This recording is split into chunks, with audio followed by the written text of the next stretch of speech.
May 3rd. Self-dethroned. That is the lesson. But in its place, put love for me, knowledge of me. Self is not only dethroned, but dead.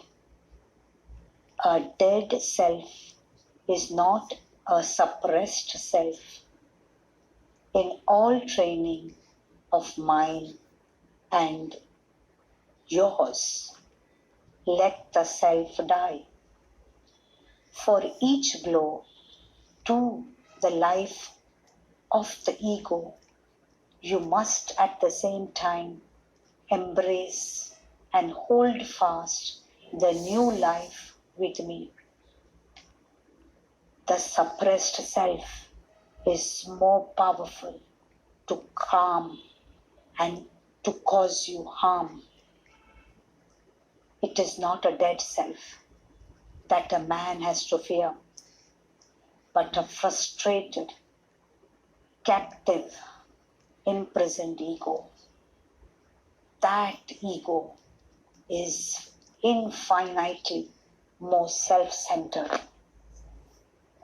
But to you, my children, I teach a higher law than freedom of the self. I teach you death to the ego, not suppression, but death. Small ego life exchanged for divine life.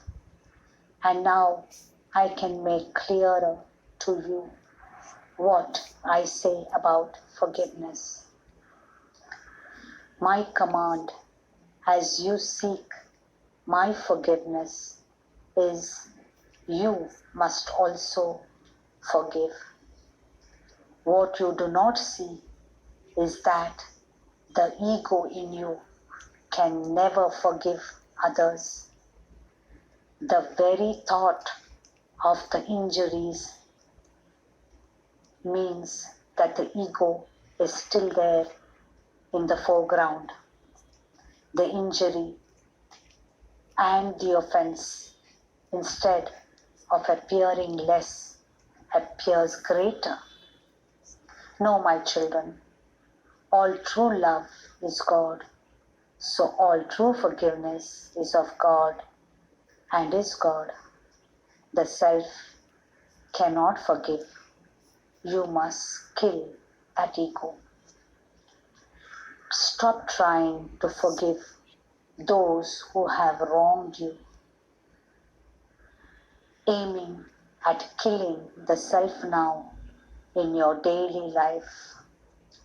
Only then you will find there is nothing that even remembers the injury, because the only one injured, the ego, is dead.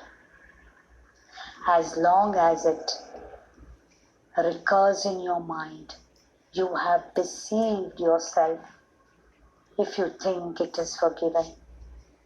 Forgiving injuries can be one way of feeding the ego life. Many deceive themselves in this.